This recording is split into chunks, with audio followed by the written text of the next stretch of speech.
Good afternoon, everybody. Go ahead and get us started. Hi, I am Sarah Dash. I am President and CEO of the Alliance for Health Policy, and we are delighted to have everybody here today. For those who are not familiar with the Alliance, we are a nonpartisan organization that is dedicated to advancing knowledge and understanding of health policy issues. We serve the public servants and the healthcare leaders who really hold the future of healthcare in their hands. And I want to acknowledge public service today. We're happy to have today with us Assistant Secretary of Aging, Lance Robertson, who is it's very exciting to have a public servant here. And I just want to acknowledge, of course, our country lost a very important public servant in President George H.W. Bush. So I just want to acknowledge that today, and if we could just have a brief moment of silence.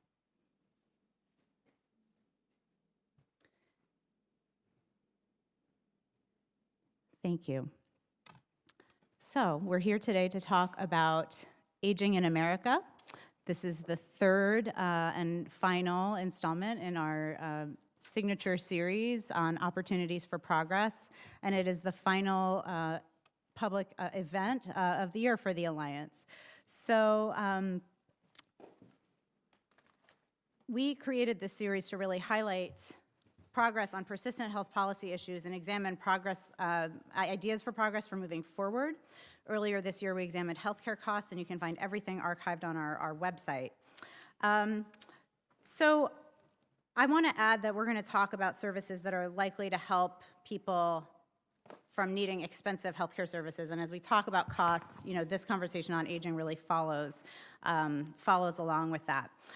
So we're going to do things a little bit differently today. For those of you who have been to some of our briefings, we're pleased, as I said, to have Assistant Secretary for Aging Lance Robertson, who's going to share some of his perspectives on aging in America. Then we will follow that with an expert panel of age-friendly innovators who will spend the remainder of their time discussing their successes and challenges working in this space. I want to thank first some of our sponsors who have supported this series, and we would not be here today without them. Health is Primary and Pharma.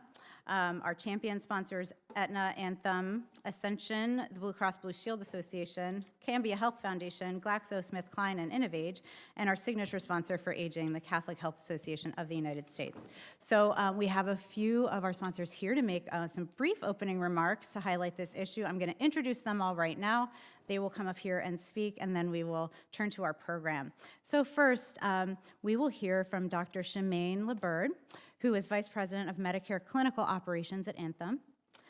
Next, we will hear from Fran Weissman, Executive Vice President and President of Government Services at Aetna, who will say a few words. And finally, we're happy that we will hear from Ann Sabol, who is Campaign Director for Health is Primary. So with that, let me now turn the podium over to Dr. LaBird. Thank you.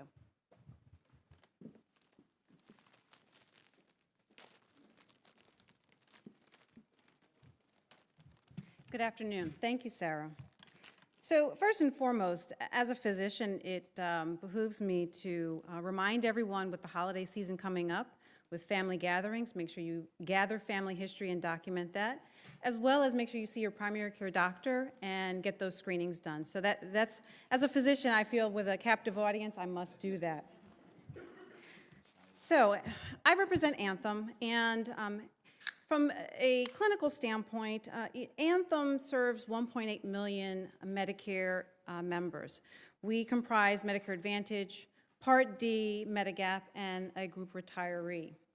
And today you're going to hear from a panel that will attest to the importance of really addressing the needs of the whole person and not just the medical portion of the member or the patient.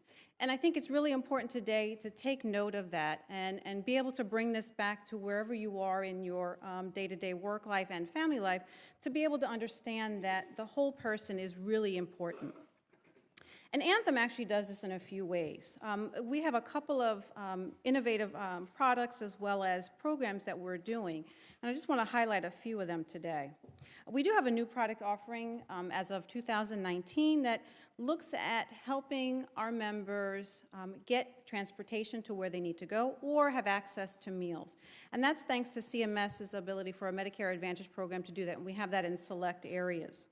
We also have, CareMore is a subsidiary of Anthem, and what CareMore has done with the Togetherness program is we've taken some of our employees and linked them with our members who may be, seniors who may be isolated and lonely.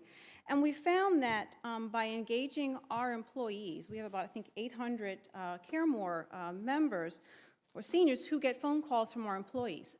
And in looking at some of the stories, what you'll hear is that sometimes this is the only phone call that they get all day. And the member, our patients, are so engaged that we found that they're more active, and so 53% of them are going to exercise classes.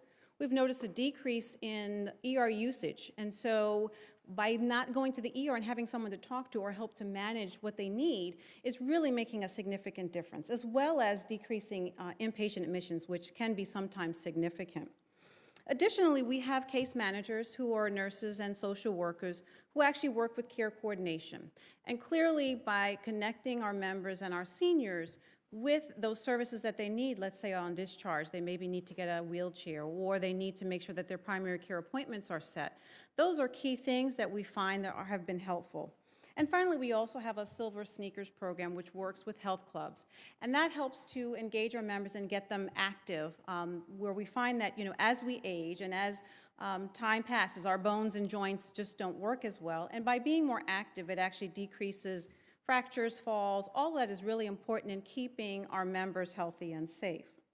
And so, lastly, Anthem clearly can do more, and we're striving to do more in 2019 and going forward.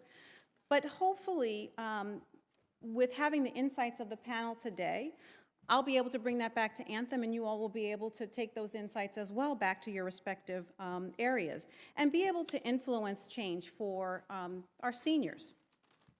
Lastly, I really want us to consider how the social and physical environments affect how our health care is delivered. By influencing policy, we're able to make a difference. And I think it's very, very important to remember that the social determinants of health really are important in making sure that the whole person remains healthy and stays healthy. Thank you.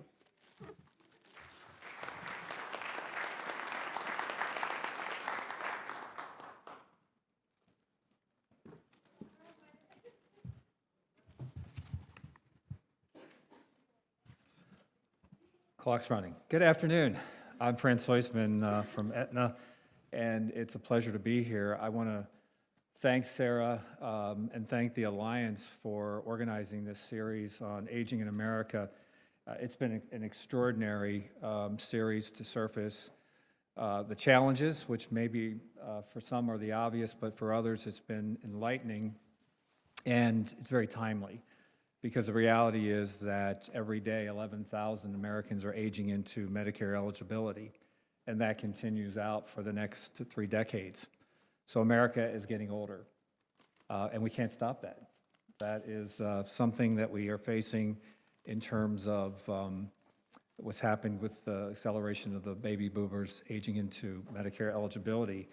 So it's beyond the statistic. The reality is that not only are we aging into Medicare eligibility faster, unfortunately, those who are aging in are coming in with more chronic conditions. So the challenges that we face are even greater. So more comorbidities, more chronic illness, and as a country, that means we have even more costly events that we have to deal with when the Medicare Trust Fund may not be sufficient longer term. So what are we doing about it? Well, Medicare Advantage has been a good alternative to original Medicare to drive better outcomes at lower cost, but that still has to evolve. So at Aetna, we have been and will continue to focus on the challenges holistically. We have been approaching this from an integrated perspective in terms of the physical, behavioral, social, and pharmacological components of healthcare.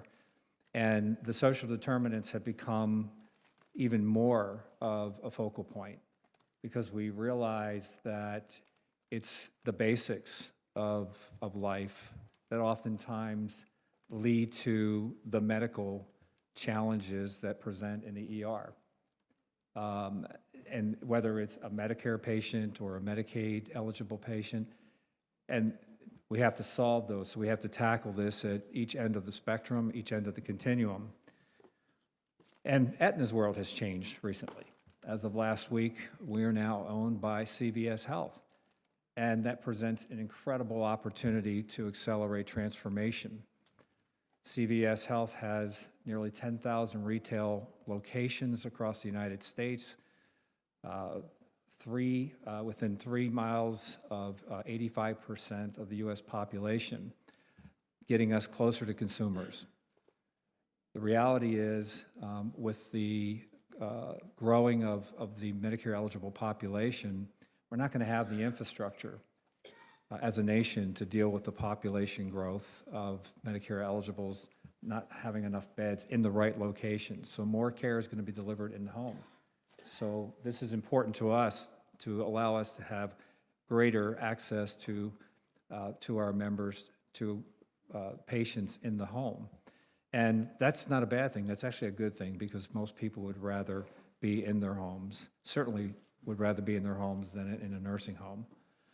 So we are approaching this in a multidimensional fashion, telemedicine, working with home and community-based providers,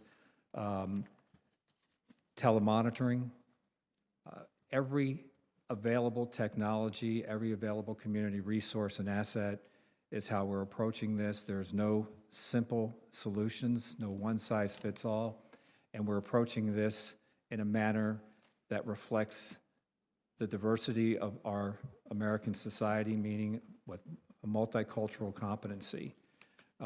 So the challenge is daunting. We're up for it, and I think we can tackle this. So thank you for this opportunity. Thanks, Sarah.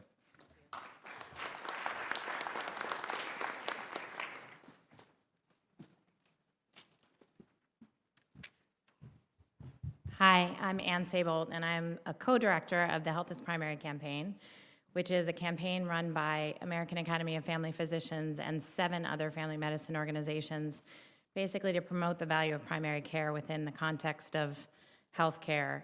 We have been a sponsor of the Alliance series for 2 years because we believe primary care needs to be part of every conversation about healthcare, because the foundation of primary care, we know for a fact, having a strong foundation of primary care delivers better outcomes, better patient satisfaction at lower costs. And this is especially true and important for the aging population. Our campaign has been about the good news of healthcare, and we have spent the last 4 years telling the stories of primary care and innovation and transformation that are happening at the practice level and at the state level where investment in primary care is happening.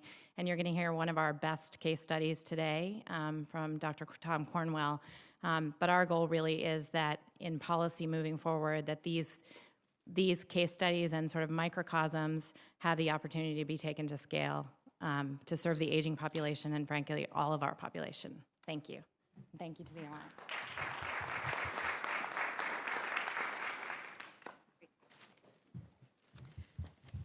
Thank you all. And it is now my pleasure to introduce to you the United States Assistant Secretary for Aging and the Administrator of the Administration for Community Living, Lance Robertson. Thank you. You have his full bio in your packet, but I will say that Assistant Secretary Robertson hails from the great state of Oklahoma, where he served for 10 years as Director of Aging Services within the state's Department of Human Services. Prior to that, he spent 12 years at Oklahoma State University, where he co-founded the Gerontology Institute and served as Executive Director of the nation's largest regional gerontology association. Mr. Assistant Secretary, thank you so much for joining us today. Thanks, Sarah. Thank you. All right. Hello, everyone. you not realize it's Friday afternoon? You're on cruise control to the weekend. It's an honor to be here. Thank you, Sarah, so much. And delighted to be here to kind of honor and help kick off this Aging in America briefing. I think the timing, of course, of today's briefing is well placed given the upcoming reauthorization of the Old Americans Act. Since 1965, the bipartisan legislation certainly has placed and helped provide critical services that have better enabled millions of older Americans to live independently and with dignity in their homes and communities. Never before has this law been so relevant and so timely. As has already been referenced, some of the data I think we all know across the United States, 10,000 people turn 65 each day, and by the year 2030, we're talking about basically 20% of the population being 65 and older. So it's my distinct privilege as the Assistant Secretary for Aging to head the Administration for Community Living, which is the federal agency tasked with implementing the Old Americans Act, as well as several other very critical pieces of legislation and programs. So you've got an impressive cadre of speakers that are going to no doubt reaffirm that we all have an imperative to respond to the rising aging demographics with smart, cost-effective, and person-centered strategies. I know we all look forward to hearing from this panel of innovators on what they're doing as we usher in this new era of age-friendly communities. I've had a chance to look at their PowerPoints, and it's going to be a wonderful conversation. But to set the stage for their remarks, I am pleased to share with you just a slice of what we're doing at the Administration for Community Living through partnerships across the federal government and with state and local leaders to promote the following simple but profound goals. First, that all people, regardless of age or disability, should have the right to live independently and participate fully in their communities. Secondly, that every person should have the right to make choices and to control the decisions in and about their lives.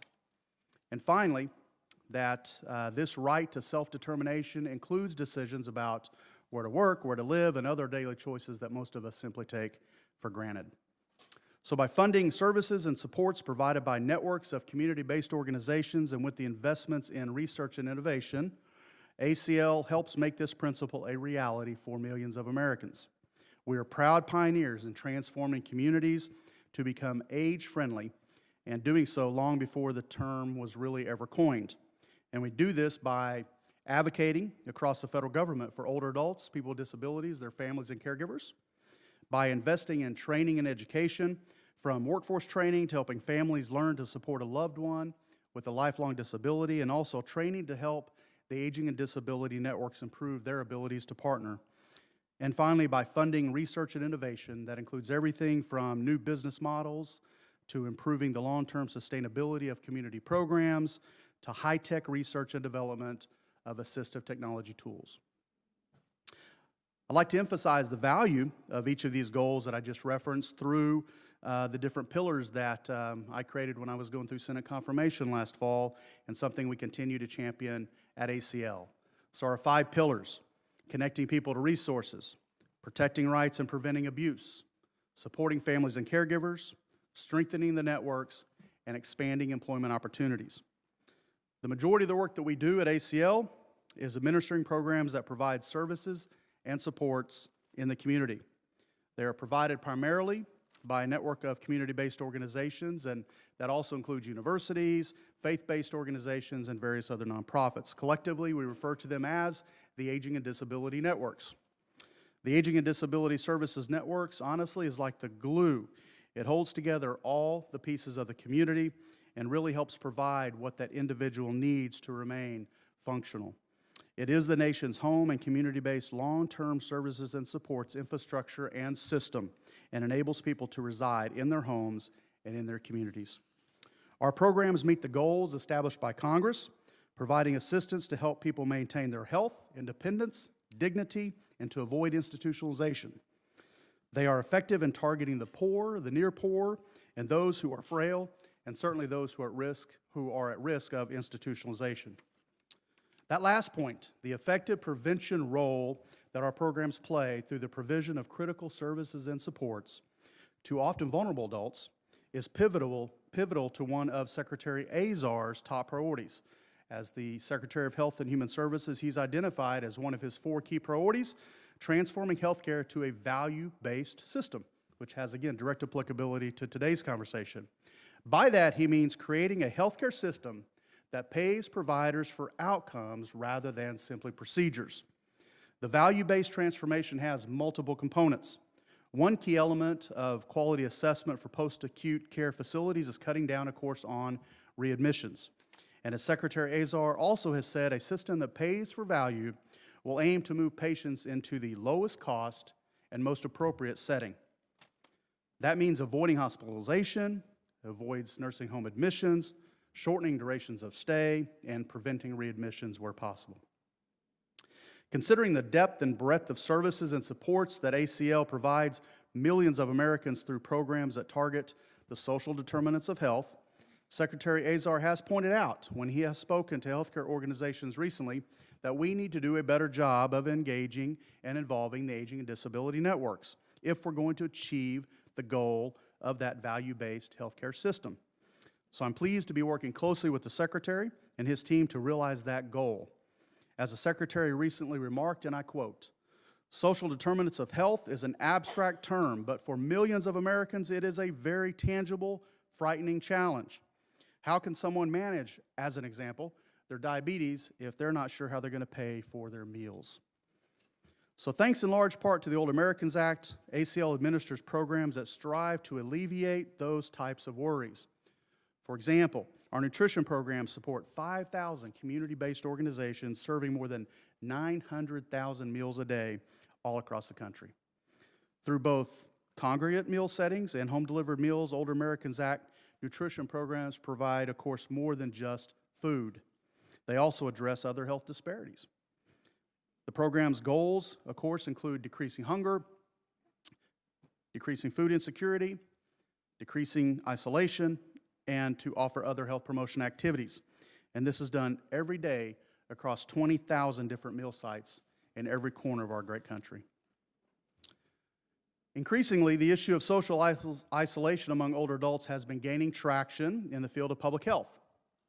As one of the earliest programs authorized by Congress under the Old Americans Act, our nutrition programs have been at the forefront of tackling social isolation. In fact, the recent evaluation of our Old Americans Act nutrition program indicated that older adults living alone who received meals showed reductions in feelings of social isolation. Social isolation is an especially important topic for us at ACL because as one ages, there are many changes that occur which can often trigger this issue. It's estimated that nearly 20% of older adults 65 and older are socially isolated. Opportunities to identify and address social isolation are present throughout the work that we do at ACL. We know that persons with compromised health and disability are at high risk of loneliness and social isolation. These individuals may not engage with families, friends, neighbors, or peers due to barriers when it comes to speech or hearing impairments, inadequate transportation, and settings that are just simply not accessible. We also know that social isolation and loneliness have a detrimental impact on one's health and well-being. Researchers have suggested that the health risks associated with social isolation can be compared in magnitude to the well-known dangers of cigarette smoking and obesity. According to a report by the AARP Public Policy Institute and Stanford University, social isolation among people with Medicare is associated with an estimated $6.7 billion in additional Medicare spending each year. That's comparable to additional program spending for people with chronic conditions like high blood pressure. Several studies have found reductions in loneliness and improved social well-being with programs funded through the Old Americans Act. For example, one report shows 93% of congregate meal participants were socially active and were satisfied with their opportunities to spend time with other people. We've also learned the typical congregate meal participant does not experience loneliness. Only 7% of congregate meal participants screened positively for depression. And 81% of home-delivered meal participants reported satisfaction with their opportunities to spend time with other people. So social connection is also enormously important for our veteran population, pivoting slightly. A population that we know is at a higher risk of suicide. To bring the expertise of the aging and disability networks to the service of those who have served our country, ACL and the Veterans Health Administration, VHA, have partnered to build the Veteran-Directed Care Program. Since 2008, this collaboration has helped veterans with disabilities of all ages and their families receive needed social supports and services in their own homes and communities. The ultimate goal, of course, is a nationwide home and community-based long-term services and supports program that allows veterans more access, choices, and control over the care that they receive. We have combined the hands-on experience and skills of ACL's networks with the commitment and resources of VHA to provide veterans with an unprecedented additional opportunity to avoid nursing home placement and remain independent in the community. As of August, the program is serving 2,133 veterans across 35 states and the District of Columbia and Puerto Rico. At the same time, 79 Veterans Affairs Medical Centers, or VAMCs, have partnered with Aging and Disability Networks. Another area where ACL, through our core mission of promoting community and connection, continues to lead is in the application of research and technology to promote the quality of life of older adults and people with disabilities. We have a research division at ACL, very proud to say. The National Institute on Disability, Independent Living, and Rehabilitation Research, or NIDLR. NIDLR currently invests $20 million annually in technology research and development for individuals across the lifespan with functional, sensory, and mobility issues. Since 1999, NIDLR has a proud history of funding technological innovation that has led to increased social participation and community integration, including ensuring that the development of web browsers include accessibility features, developing the principles of universal design that are now widely used nationally and internationally when making age-friendly spaces, and also developing clinical and medical interventions for use in the real world, such as portable dialysis machines. We regularly talk with industry on issues like data and service standards, accessibility and usability, and the particular needs of older adults and people with disabilities. More recently, NIDLR has been funding efforts to develop mobile telehealth tools for use by people with disabilities and their healthcare providers. For example, we are supporting grants to researchers at the University of Pittsburgh who are developing 2 new telehealth and telerehabilitation tools. One is a mobile health software platform to support wellness and self-management among people with disabilities called I Am Here 2.0. The second is an interactive telehealth platform designed to support various telehealth and telerehabilitation services to rural clinics or directly to people with disabilities at home or in their communities, and that one is called Visitor 2.0. So as you can see, ACL is a leader in advancing a spectrum of community and technology-based solutions to major challenges to the health and welfare of older adults, persons with disabilities, their families, and caregivers. As healthcare in the United States is undergoing rapid change and as a population of older adults and persons with disabilities continues to grow, so too will the demand for resources from community-based aging and disability organizations. ACL is committed to working with public and private partners to help the aging and disability networks we support meet this challenge. It is going to not only require continued investments from Congress in programs that we deliver, such as the Older Americans Act, but it's also going to require the commitment from the private sector and healthcare industry. We need their commitment to work with community-based organizations to fill the gaps in prevention and care when it's clear that a clinical intervention won't deliver the best results for the patient and certainly will not be the most cost-effective. So the fundamental idea is this: when services from community-based providers and healthcare entities are well integrated, consumers win. Thanks again for convening this briefing and for your series on America, or Aging in America. I look forward to learning more of the suggestions as well as the practical policy and programmatic solutions that your participants propose. ACL is willing, ready, and able to provide public-private partnerships support for the great work that we do in sharing our common goals. Thank you.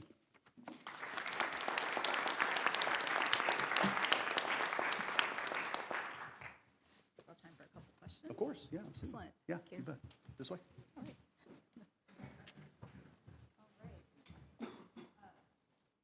Thank you so much, Mr. Assistant Secretary.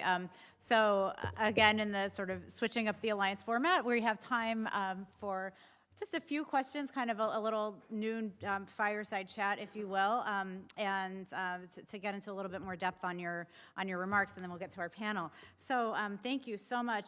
In your remarks, you really made it clear the importance of the linkages between the community services and supports, the clinical setting. Mm-hmm. You talked about a number of kind of initiatives that you have with other agencies. Can you talk a little bit more about those? How does the Administration for Community Living work with the other agencies in the federal government? And if you want to talk about the state level too, that's fantastic. Oh, very good. Yeah. Very good. Quite a complex question there with lots of opportunity to kind of unwrap that. Again, thanks so much to everybody for being here. Now it's an opportunity to go off script from the lawyer-approved talking points and really kind of share with you, I think, from my perspective, some exciting things that are happening. And I will say to Sarah's question, really what just inspires me each and every day is the opportunity to better partner across the federal government.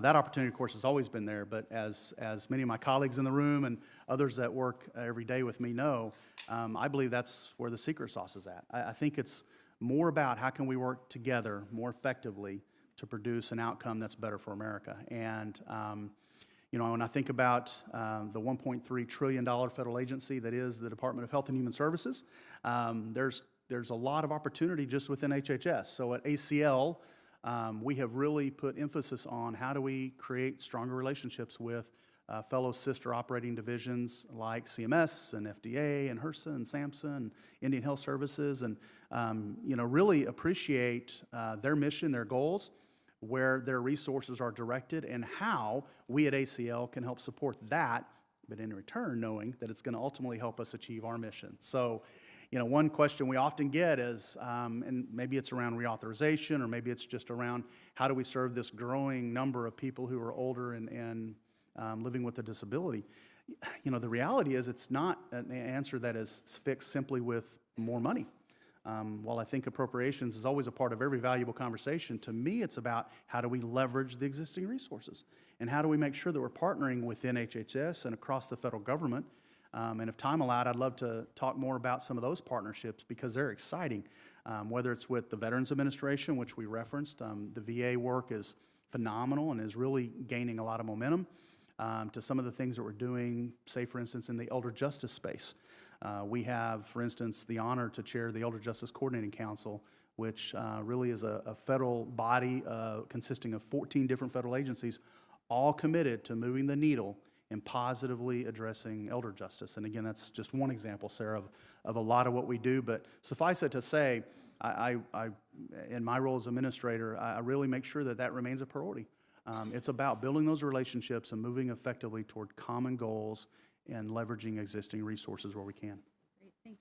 So I understand, you mentioned your partnership with the VA. I understand you're a veteran yourself, is that correct? The United States Army. Yep, go Army. Beat Navy tomorrow.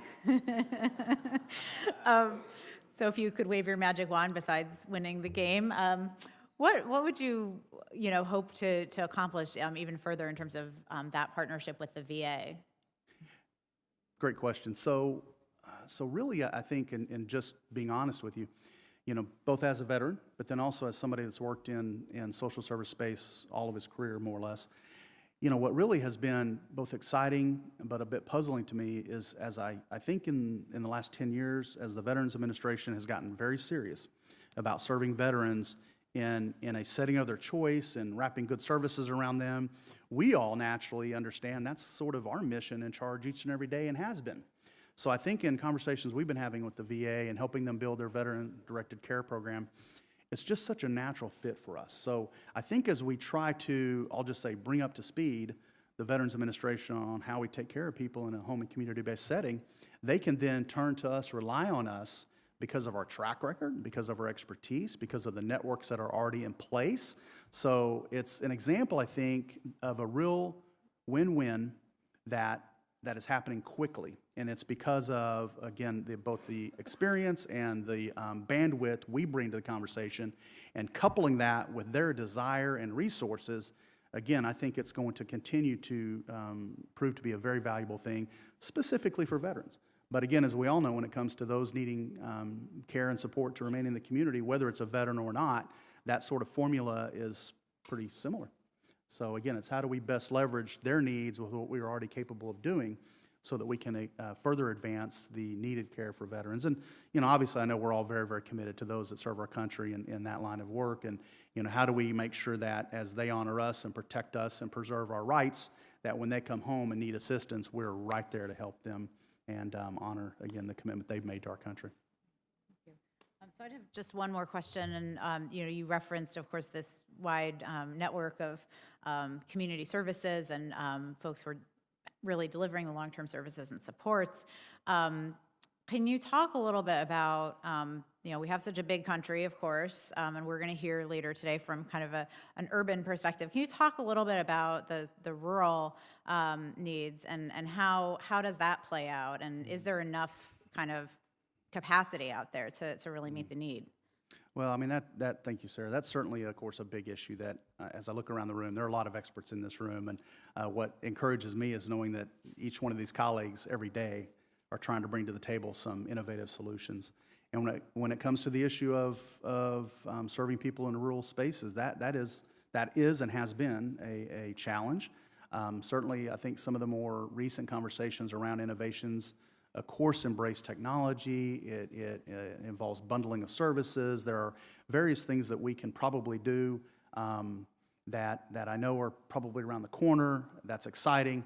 Coming from Oklahoma, where a lot of our service recipients were in rural areas, I face that every day in my decade as a Commissioner of Aging Services, and really trying to appreciate how do we make sure somebody in the panhandle of Oklahoma has access to services that they need to remain in their community.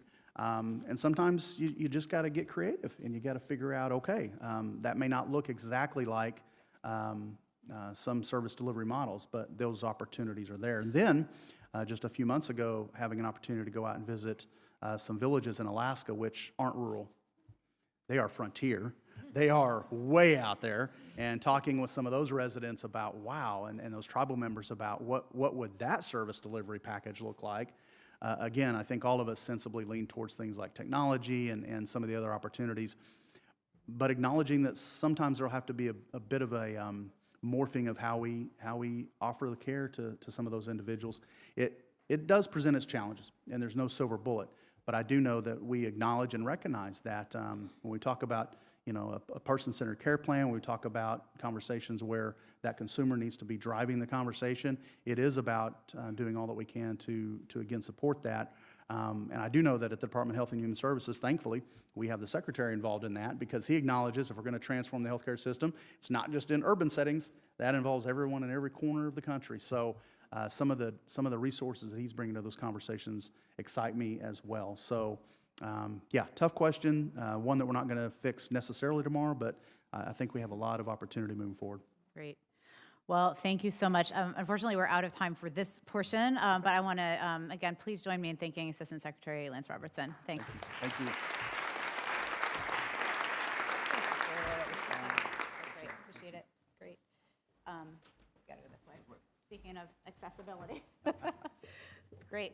All right, I am now going to call up our expert panel, which is going to shed even more light on this conversation. So please come on up to our panelists. And just while they're joining us, I just briefly want to explain kind of how the question and answer session is going to work. We'll have time for probably just a few questions from the audience. We will have mics on either side of the room, and you have a green card. So if you have a question, please feel free to write it down. So I'm going to take my seat again and introduce our panel. Thanks. Thank you. All right, thank you. All right, now this is what's going to be more like a regular Alliance briefing, that for those of you who are familiar with it. So I'm going to very briefly introduce our panelists, and then we'll get right to it. You have longer biographies, as always, in your folders. So today we are going to hear from Dr. Thomas Cornwell, the founder and chief executive officer of the Home-Centered Care Institute. Dr. Cornwell has made over 33,000 house calls in his career, It's a lot of miles. And in 2012, he created the Home-Centered Care Institute, a national education and research organization focused on expanding house call programs and the workforce nationally. Next, we'll hear from Sabrina Smith, who is the Chief Operating Officer for the American Telemedicine Association. She also briefly served as the organization's interim Chief Executive Officer. Dr. Smith has 20 years of cross-industry experience in healthcare, academic medicine, and nonprofit management. Before coming to ATA, she held leadership positions at the Regulatory Affairs Professional Society and the American Academy of Physician Assistants. Welcome.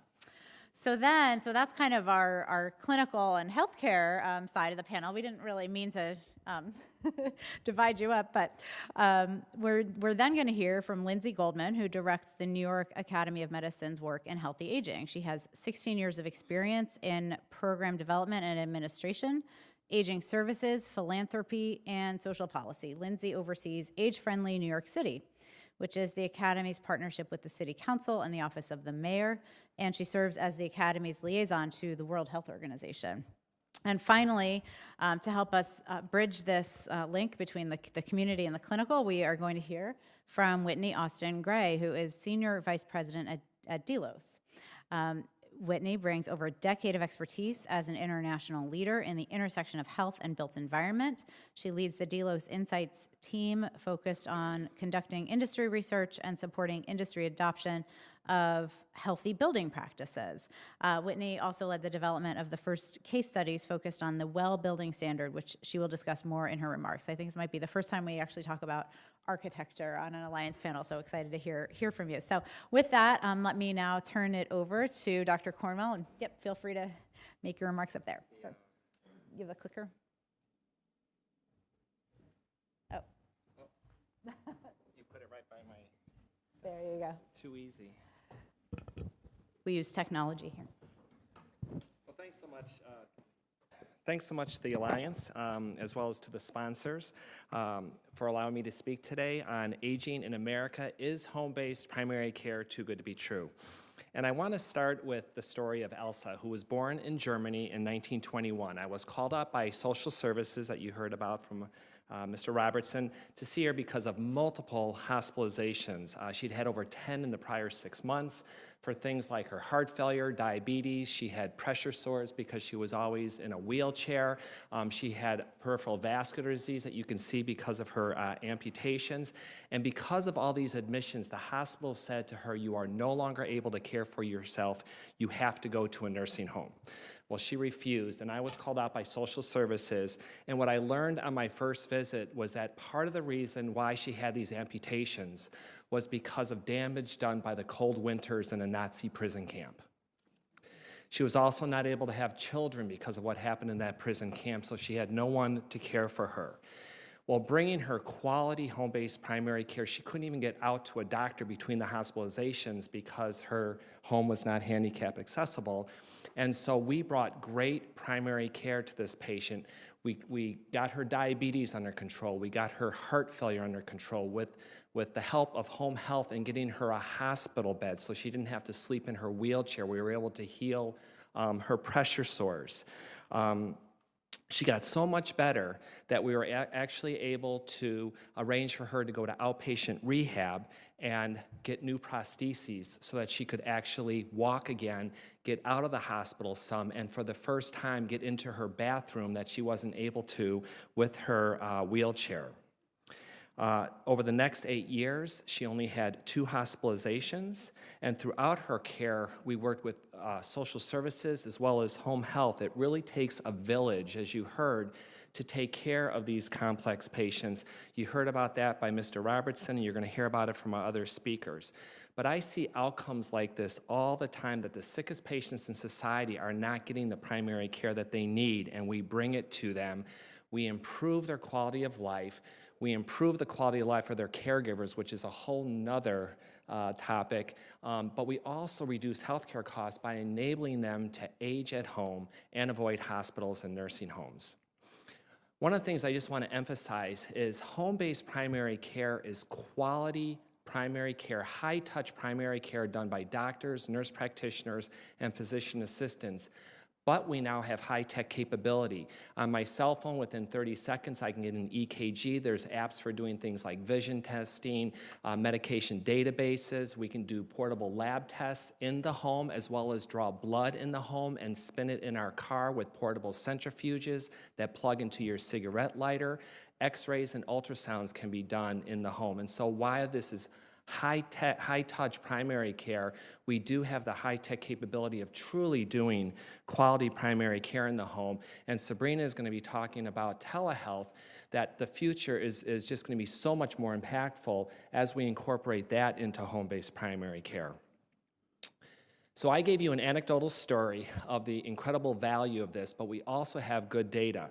And the initial data that really impacted our nation came from the VA's home-based primary care program. The home-based primary care program is the largest program in the country. It's in all 50 states. In addition to home health and hospice, they send out doctors and nurse practitioners, mental health workers, social workers, and they have pharmacists on their teams to really surround these veterans with great care. But that great care costs $11,000 more in the home. And about 13 years ago, the VA was told you need to cut the program. You're spending 460% more than usual care. Tom Eads, who's been a champion of home-based primary care and other things in the Veterans Administration, asked his superiors for some time to look at all the cost data. They went back to 2002, and I think what they found even surprised Dr. Eads. They found an 87% reduction in the use of nursing home, 87%, 63% reduction in hospital costs, an overall savings of $9,000 per veteran. And when you multiply that by the 11,334 vets in the program, it came out to $103 million savings by doing what the veterans wanted, giving them more care in the home. It also has the highest patient satisfaction. And so, with this being so wonderful, why isn't it more prevalent? Is it too good to be true? And the reason why it is not more prevalent, the main reason is fee-for-service. And you heard again from Mr. Robertson that we have this fee-for-service system that rewards volume, not results. And house calls is a very low volume but high value service. And we have seen now Medicare is aligning payments to enable aging in America at home. The Independence at Home legislation is one of the examples where it had great outcomes, and in the first 2 years saved $33 million on about 15,000 patients. And we have now taken that learning from Independence at Home, which has been extended now another 2 years, and have proposed a new complex chronic care track that's a part of the Comprehensive Primary Care Plus program. We can maybe discuss that more if you haven't heard of it, but it's a large Medicare demo of about 2 million patients, but a new complex care track that would target these high-cost disabled or chronic illness patients. It would provide payments that would support this care, but also had shared savings and take on risk. There would be flexibility in the terms of waivers for site of care, for doing innovative telehealth that we're going to hear about, but also some flexibility with nurse practitioners and physician assistants to allow them to order home health. And finally, it would incentivize quality and outcomes so that the cost savings could actually be a part of paying for the program. So I really appreciate the people in this room and the organizations. For me personally, Health is Primary has been so supportive of the Independence Home and home-based primary care, along with others in the room, and I look forward to working with you and to advance home-based primary care, as well as age-friendly communities in our country. So thank you so much.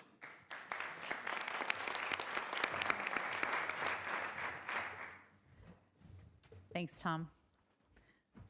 Oh, yeah. There it is. Well, good afternoon. And I want to thank all the previous speakers because they really did cue up this presentation today. And I want to thank all of you for being here today, listening in on this session, because that means that you care about the issues that we're discussing, and it's going to take all of us to address all the many issues.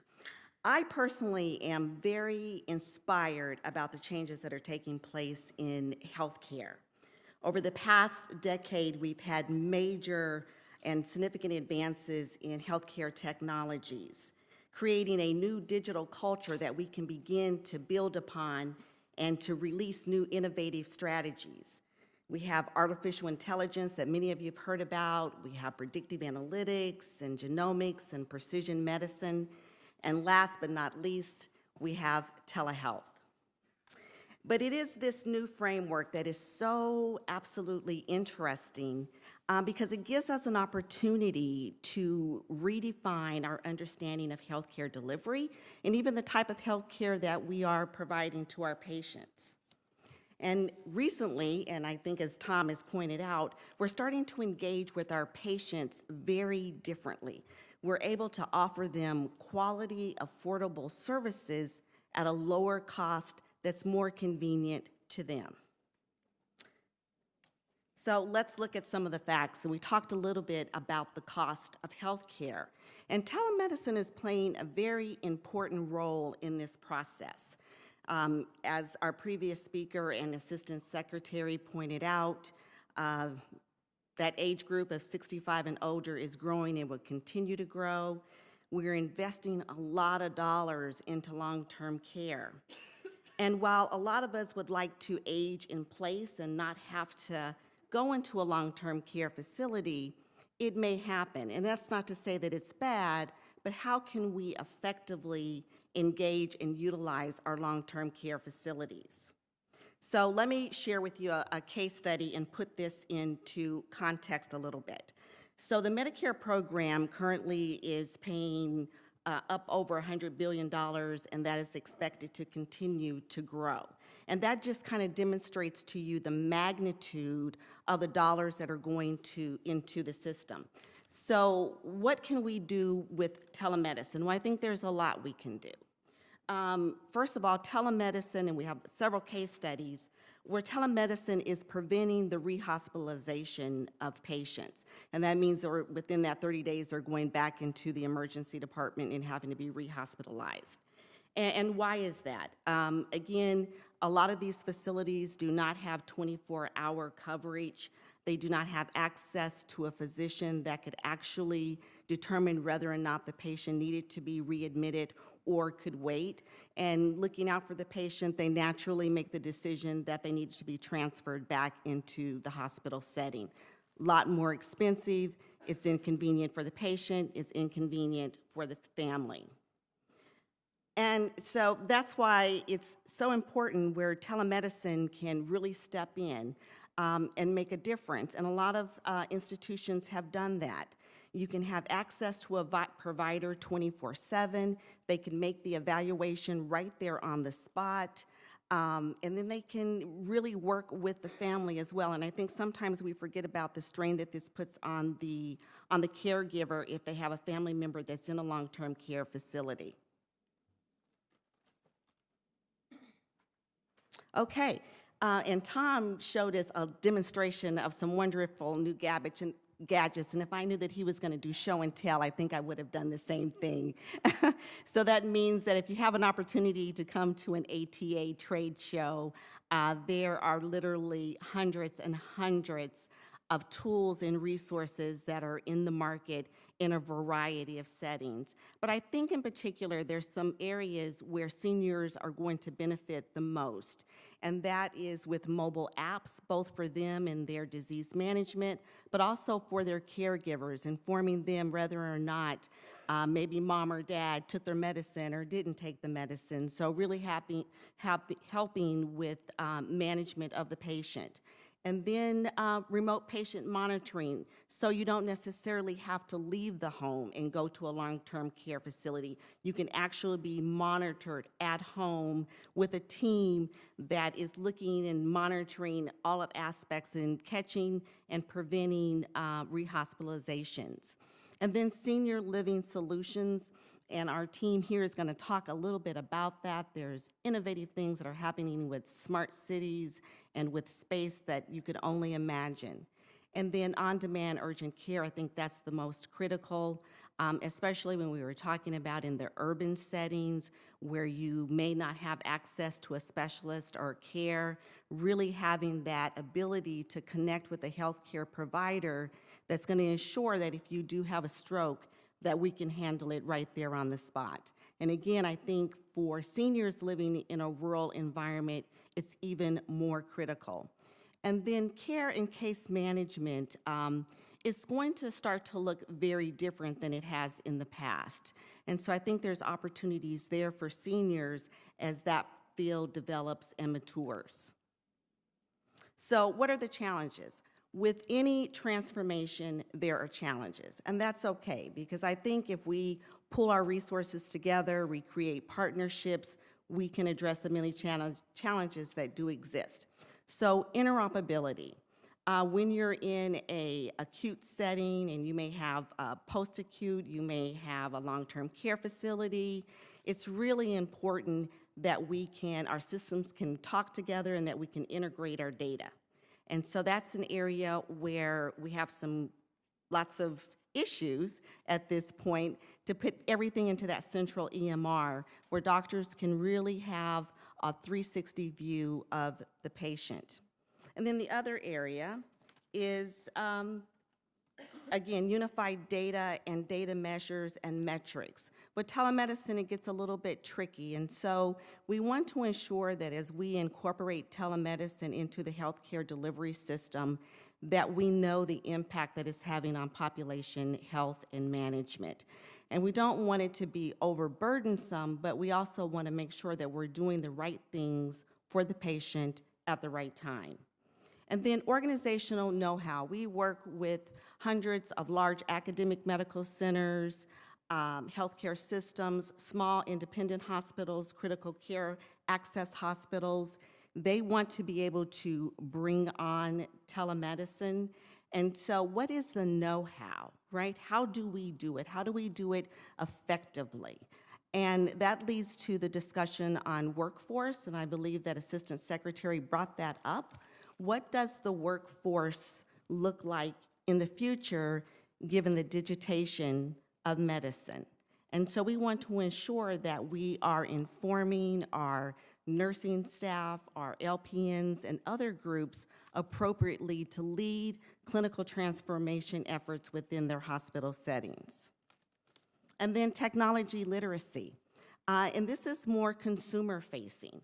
I think about my mom, who is 88 years old. I'm lucky that she lives with me. Now, take it for granted, I work for the American Telemedicine Association, so of course I'm going to complain about work every night, correct? But I do talk about telemedicine, and so she's a Kaiser patient, and Kaiser, was working with her appropriately, and we're going to set her up for a telehealth visit. Now, I thought I had done my due diligence since I do talk about work every single day. And she's like, no, I think I'm going to go to the emergency department.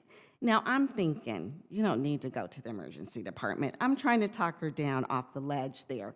But she insisted on going into the emergency department, and she was handled correctly. And then within a matter of hours, Dr. Oz was on TV. And you know where I'm going with this, right? And so she comes to me and she goes, there's this wonderful new thing. Dr. Oz says it's called telehealth. Really? So maybe we should all go out and hire Dr. Oz.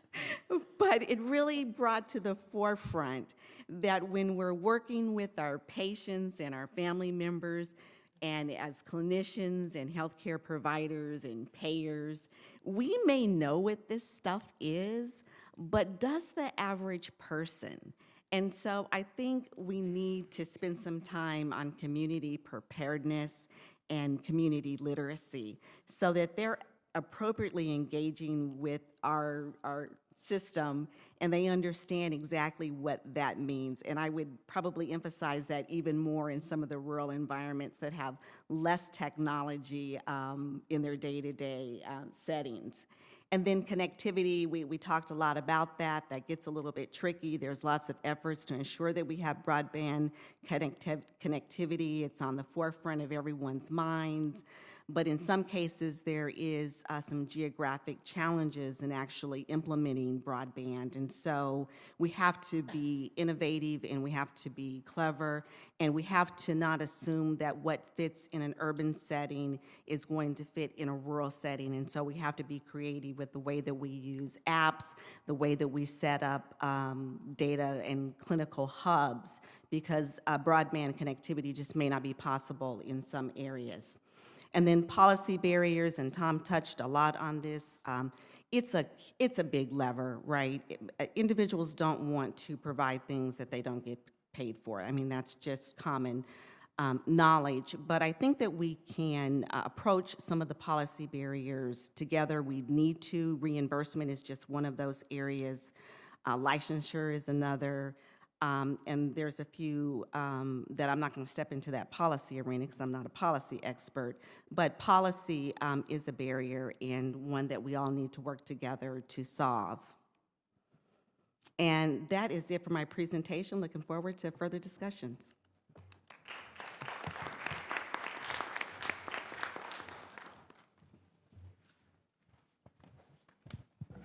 Good afternoon. Thank you so much for inviting me to speak today. At the New York Academy of Medicine, we are dedicated to ensuring everyone has the opportunity to live a healthy life. In 2007, we initiated Age-Friendly New York City as a public-private partnership with the City Council and the Mayor's Office, working to maximize the social, physical, and economic participation of older people. Today, I'm going to talk to you about age-friendly communities, where we've had successes in New York, where we still face challenges, and how the federal government can help. But I'm also going to start with a story. This is Hank. He's 88, and until recently, he worked part-time as an optometrist. To get to work, Hank took the subway, which was a little less than half a mile's walk from his apartment, and like 80% of New York City subway stations, the station does not have an elevator. Hank has COPD and heart disease, which make it difficult for him to walk long distances. Luckily for Hank, his route was in a Safe Streets for Seniors target area, where improvements were made by the Department of Transportation, resulting in a 16% decrease in senior pedestrian fatalities citywide. These improvements include mitigation measures at dangerous intersections, new specially designed benches, thousands of them, and bus shelters with seating and transparent walls. The new benches enabled Hank to work for 2 additional years because he could stop and take a rest when he struggled to breathe on his way to the train. Working for those 2 additional years kept him intellectually stimulated, physically active, socially engaged, and financially secure. Consider Hank's case at a population level and the benefits associated with something as simple as an increase in public seating, funded through a $4.5 million grant from the Federal Transit Administration. Health is 80% determined by social and environmental conditions. So our goal is to create a better fit between the person and their environment, which can result in greater choice and enhanced quality of life. A journalist recently asked me, what's the next big story in aging? Well, for a journalist, every story is an aging story. There is always an aging angle, and the same holds true for policymakers. All policies affect older people. In New York, Governor Cuomo recently issued an executive order requiring all state agencies to consider health and aging in their planning, programming, procurement, and contracting decisions. We need political leadership like this to elevate the issue of aging, to make improvements to publicly controlled services, and to help galvanize private sector action and investment. The upcoming reauthorization of the Older Americans Act may be a good opportunity to consider funding for age-friendly community planning and implementation to advance the spread and scale of the movement throughout our country. Age-friendly communities work to regularly solicit feedback from older people, use this feedback to reduce barriers to participation, and inform the public about available resources. Technology can streamline this process and facilitate two-way communication in real time. For example, We're teaching older people to use the city's 311 app to report on dangerous neighborhood conditions, like lighting out in a park. But we need greater support for technology training programs to address significant disparities in digital access and literacy by age, race, income, and education. Some communities are effectively leveraging economic development dollars to improve the quality of life for older people. For example, the Adirondack community of Saranac Lake is using $6 million of a $10 million downtown revitalization grant from the New York Department of State to redesign this historic theater. Older people will enjoy increased access to arts and culture, which we know is good for health and social cohesion, and the project will create jobs and boost local tax revenues. However, what we don't know is whether this will result in employment opportunities for older people, because ageism remains rampant in the workplace. And this speaks to the importance of Title V of the Older Americans Act, the Senior Community Service Employment Program, as well as the need to incentivize age-smart employment practices within the private sector. As some of the previous speakers said, most people prefer to remain in their homes as they age. And we're transitioning to a model where the locus of care is in the home and the community. But you can't access home and community-based services if you don't have a suitable home environment. Housing affordability and accessibility are by far the biggest challenges for older people in New York City. Over the next 8 years, the city has committed $150 million to conduct accessibility audits and make necessary improvements so more people can age in their homes. Using a toolkit developed by the New York City American Institute of Architects Design for Aging Committee, this program is estimated to help 30,000 households. But there's still an additional 200,000 people on the wait list for affordable senior housing. Funding to support the HUD Section 202 Supportive Housing for the Elderly program, including both capital and supportive services, is essential as this population rapidly grows over the next 20 years. Finally, we need good data to create equitable and age-friendly communities. This is a map from Image NYC. It's our open source interactive map of aging. And this map shows the projected population change for people aged 70 and over from 2010 through 2030 in neighborhoods throughout New York City. Everything green represents an increase, with the darkest shade of green indicating the greatest increase. The little pink buildings represent adult day programs for people with dementia. The Rossville-Woodrow neighborhood of Staten Island projects a 187% increase. Many of these people will live past 85, and the only adult day programs are few and far between. What resources will these people need, and where will they need them? A fair, accurate, and reliable 2020 census count will enable us to prioritize investments in infrastructure and programming that will optimize the health and well-being of current and future aging populations. Thank you.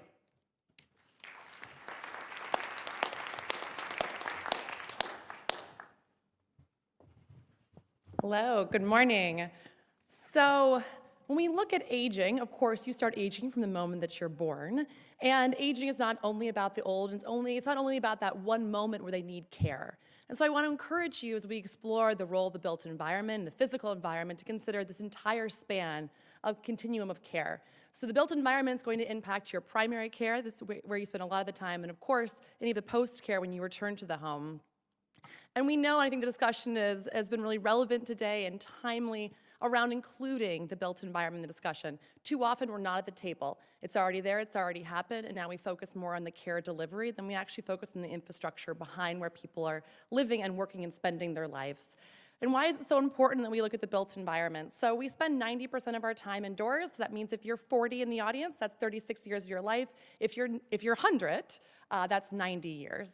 So you're with the highest exposures in the built environment are what you breathe, what you eat, what you're exposed to, your circadian rhythm, sleep cycles, and even who you connect with, how often you connect with them, and how often you spend commuting. So what's happening with this generation that's aging in the built environment, and what role is this playing? Well, the majority of people that are over 65, 90% report, I want to stay at home, I'm not planning to go anywhere. We can argue that, of course, the recession in 2008 made people hold on to their McMansions longer. We're seeing stats come around, kids choosing to live with their parents longer. For a variety of reasons, people are hanging on to these large homes. They're not transitioning, nor choose to transition into retirement homes. And I think we're all very aware here that there's a lot of stereotypes and ideas around connotations. What's a retirement home? Is this the end of life, or is this the second part of life? And we see boomers redefining this. In fact, in the last 16 years, we see the number of communities with the majority of the population being over 50 having tripled, particularly in the north and the western states. So for those that do transition into continued care retirement homes or retirement communities, we really see this being very small right now as a sliver of the population, but of course this is expected to grow. And since I work deeply within real estate, we want to find those trends, capitalize on those trends, and I'd ask you today, is there enough regulation and market drivers to inform the building of CCRCs, retirement communities, for the future of these generations, whether they plan to stay in place or whether they plan to move. And of course, these are the numbers, this is the industry, and a lot of real estate developers are looking directly at these numbers, capitalizing, understanding that this industry is absolutely here. So when we look at this American spending on continued care retirement communities, in 2013 it was $149 billion. This is anticipated in 2026 to be $261 billion. And what's happening inside of these investments? So I suggested that it might not be the retirement community. In fact, we're seeing this idea that maybe we need a rebranding campaign because retirement's end of life. So second part of life, maybe that's a life planning community. We're seeing changes in that all of a sudden this is not just for the old, this truly is for the aging, which means that your child who is in their 70s or the parent that's in their 90s chooses to move in with you because they don't really want to shovel the front doorstep every day in winter, and they're spending most of their time visiting you anyway, so they might as well just move in with you. We are seeing in Urbandale, Iowa, for example, college students being paid parts of their living and board to spend time and actually live in the nursing homes, providing music therapy. So these are the trends where we're looking at aging diversity. And of course, I love seeing these, looking at childcare communities right next to retirement communities. And Japan's been really looking at this idea, particularly around purpose, right? The purpose, the commitment, and the give back to communities. And these are truly aging and living communities that are being designed. But of course, there's the financing package. There's the buy-in plan, either upfront, and then you lower down to the monthly cost. But this is all-inclusive benefits, but of course, how you've saved, where you've saved, and how and when you plan to transition to these communities is largely based on that financing structure as well. So if you choose to age in place or you choose to age in a new place, these are some of the trends that we're seeing from built environment professionals that are really leading this. And so today I want to talk to you about universal design, as Assistant Secretary brought up earlier in his comments, as well as voluntary building certification systems that are drivers but also can be enforced through policy support. And there are current bills even going through looking at tax credits for those that are aging to be able to provide better amenities in their home, therefore age in place. When we age in a new place, we're going to be looking at these drivers, again, on voluntary certification systems, but also the diversifying of these communities. This is not putting you out in the middle of nowhere. This is integrating you into communities, into cities, and again, I need to emphasize diversity and not homogeneity for these entire environments. So I really love this concept that if you design for the extremes, you benefit the means. And so this is not just designing for the aging when we talk about universal design, it's designing for all. And there are countless examples, and we design for those that are disabled, that are wheelchair bound, that have cataracts, that are not able to be as mobile as they wish, that we're actually learning things for all. And so instead of focusing so much on designing for only the aging, or only the old, I should say, we really want to think about how what we're learning about this aging population can actually benefit all infrastructure being developed. These are all examples of ways that we can bring this in to modern environments that are being built every single day in the US. And universal design is heavily encouraged, is exciting. I was recently in Norway. In 2025, they will put forward universal design features in all the following different amenities, as well as online and available resources. So they're deeply investing in universal design. And of course, our neighbors to the north, investing in aging at home, amongst many examples are in universal design. I work very closely with the WELL building standard. This is similar to LEED, if anyone's familiar with environmental sustainability standards. This is a human sustainability standard. We're in 37 countries and lots of corners of the world, and it's a voluntary building certification system focused on human health and well-being. You're not designing for the sick, you're not designing for the diseased. You're actually designing for well-being, designing for resiliency, designing for health in place, which of course is preventative. These are all the categories that we focus on with the WELL building standard. And of course, we have to look at the technology in place. Once we design these communities, we have to make sure they're operationalized to be healthy. So this is not only looking at when there's an episode of care, but preventatively, what is the air quality? What is the sleep rhythms? How do we understand how to better orchestrate a healthy, thriving home for all those that are aging? This is just a minor example of sleep cycles and light. Many people have no idea they actually have evolved to not be able to detect differences in light quality. It tends to show up in your sleep. It tends to show up in long-term issues around certain cancers that are more prevalent, around shift workers and those that don't receive the right amount of light. It's also deeply connected to issues around dementia and mood. This is an area you will only see more research coming out of, is light exposure, and rethinking about how our built environment can support that. So really, in conclusion, I hope to convince you that the real estate trends here are moving quickly, rapidly, and they're not looking behind them very often and actually standardizing some of these practices, or even reaching out to some of those voluntary practices to say, how can we really design for the future of aging and the future of well-being and not just of disease? I think the WELL building standard is but one of these examples. However, any of these types of voluntary programs do require funding and support. So really encourage that we look at some of these programs, whether they're looking at market and regulatory incentives, mortgage loan structures. Fannie Mae has a really interesting program on healthy homes, and they're looking at incentivizing voluntary building standards. And of course, really rethinking about the investment in place proactively, being able to be designed for health and aging for all. Thank you.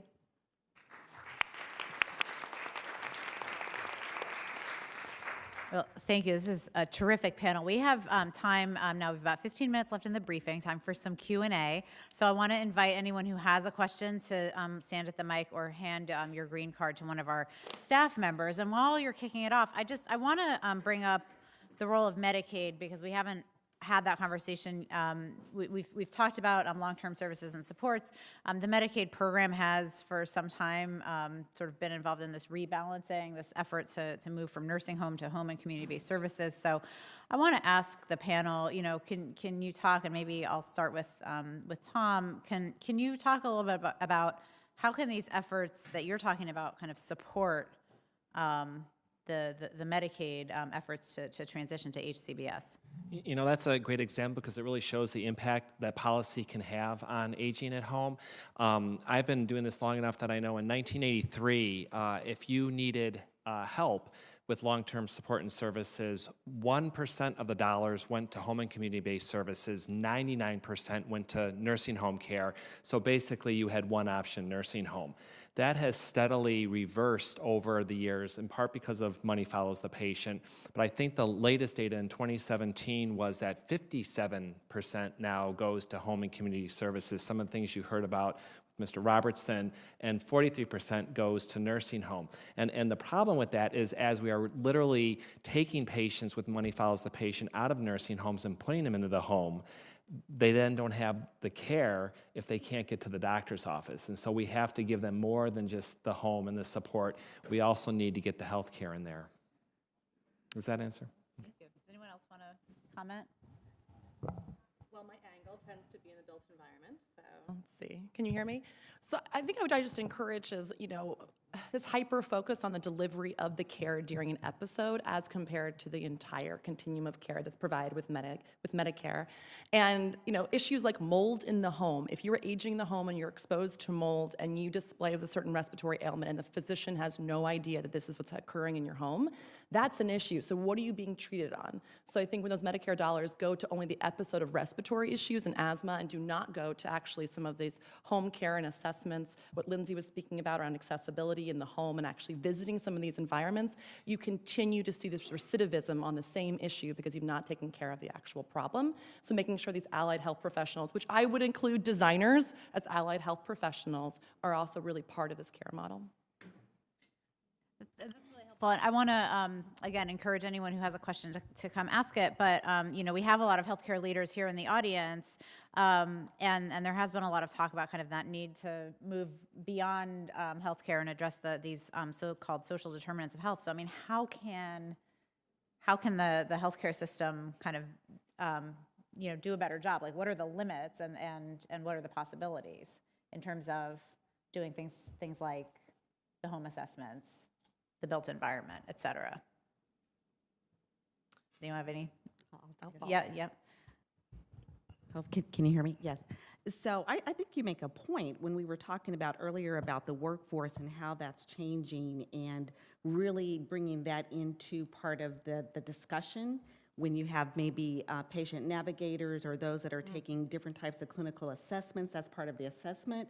What does the home environment look like? Maybe they should be making visits there, and that should be part of the experience, so you really have an understanding of what's going on with the patient. And so I agree with you. I think that we need to reframe and relook at the workforce and what the competencies that are needed as we're looking at tackling some of these very intricate issues. And that is where I think anyone going to the home, not necessarily a doctor, but a nurse or a handy person. I had a patient that had been having chronic leg wounds. And when I finally did a house call to her, there was 2 to 4 feet of garbage everywhere in her apartment and no place to even lie down, which is why her legs were swollen all the time. And so again, seeing it obviously can really help in terms of seeing the refrigerator. Is it empty? You know, is there a food scarcity? And obviously going to the home can help you with that. I would just add that I think healthcare certainly has a huge role to play, but so do all the other sectors. And so I think there are certainly healthcare dollars that should be going to, you know, community-based services that address the social determinants of health. We also need to think about other funding streams. And increasingly, I think we're starting to see that. So I gave the example of the $150 million commitment to conduct accessibility audits in individual units and common spaces. That money is coming from the Department of Housing, Development, and Preservation. That's money for refinancing, for rehabilitation of existing housing. And so they're going to be rehabilitating those buildings anyway. Why not use that opportunity to make the buildings more accessible, to make the common space more inclusive, to promote cohesion within a building? This is really about leveraging public dollars and breaking down public funding silos so that anytime there's some kind of major allocation or appropriation, for example, parks. There's a lot of money put in to restore New York City parks. We're very into park equity. And so now we're looking at, you know, okay, what are the features of a truly inclusive park? How can we ensure that this new green space is well integrated into the community and can be used by people of all ages and abilities? So I would add, on the side of innovation, I love these comments, Lindsay. So the idea of the health coach, right? We've seen this come from the frequent flyer in the emergency department where health systems are like, we will assign you someone that will be regularly checking in and monitoring, right? But let's go beyond just saying, how are you managing this one care episode, to really talking about these other components of well-being in their life. And I'd love to see this health coach trained to understand resources around where to live and how to live and access and issues that Lindsay's referencing, to even be able to tap into these resources of how to find a healthy home or what a healthy home even looks like. The majority of Americans want one, have no idea what it looks like. So I look at this analogy of pension funds turning over to retirement funds. The pension fund was totally managed, the retirement fund's up to you to manage. Interesting seeing what health, and how this is changing for certain, workplaces where we have those 65 and older still at-work environments and maybe now being pushed to manage their health in ways they never have before, instead of waiting for the problem to occur, thinking about these health coaches as maybe being those people we turn to initially that can help us, be able to navigate the healthcare system, that are informed around social determinants of health, that understand your diabetes. It's not about the, treatment of the medical care as much as it is about the next meal you're going to get and can you pay for it. Right now, and this was a great conversation, Sabrina, we were talking about how will we educate this health coach of the future that knows all of these resources, that will make sure to be able to get you that upfront care. Thank you. We have a question at the mic. If you could introduce yourself and ask your question. Hi, Shauna Koss. I'm with LivePAC, which is a platform for caregivers and their families. But I'm really building on this conversation, which is if social determinants are driving anywhere from 60 to 80%, we definitely want to see collaboration, but is there a risk in medicalizing or embracing these activities as part of the medical model as opposed to really not only investment streams, but really a shift consistent with all the other developing countries of full investment on social services and community-based needs?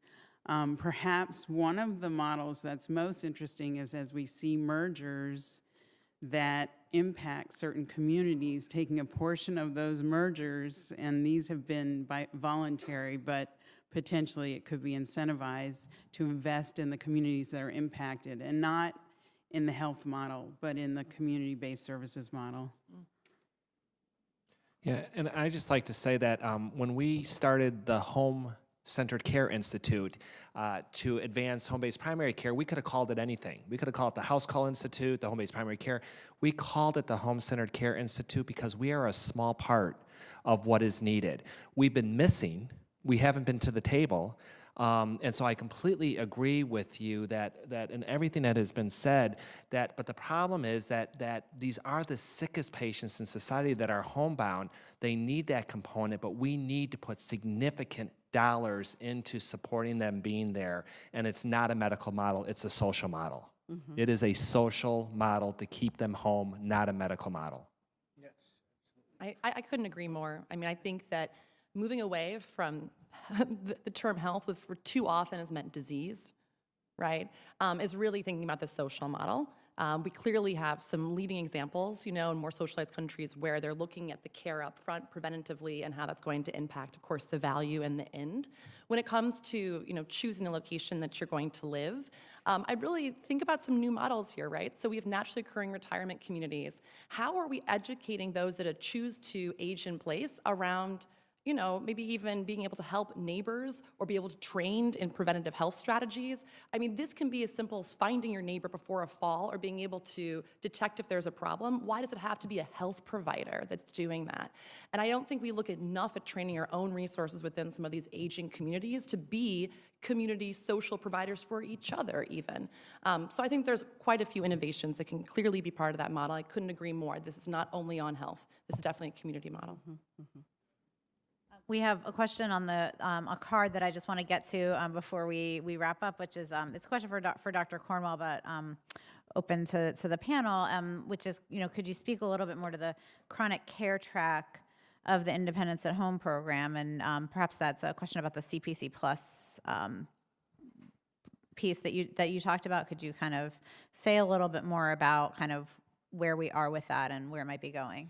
Right, and maybe Eric and Ray, can you just stand up a second? Because Ray actually was part of the one that actually wrote what was presented to CMS. And so CMS is very interested in what these two have been working on along with a group of us. But again, it's taking the learning. Eric DeYoung is the president of the American Academy of Home Care Medicine. He has been the chair of the Public Policy Committee that has taken, and he is an IH practice, one of the 15. And so he has a ton of experience. And he's taken the learning along with Hellsperian to create this. And why don't you I'll stop talking because it really, you guys are the ones. Thank you, Tom. And thanks to the panel and Sarah for a great panel. So the CPC Plus track that CMS is working on right now in CMMI, which the Academy has helped provide some input on and provide a framework, is basically an idea of rewarding team-based primary care rewarding medical services, but also social services and a whole interdisciplinary team, and giving enough money, frankly, to grow primary care for the most sick, complex elders in Medicare.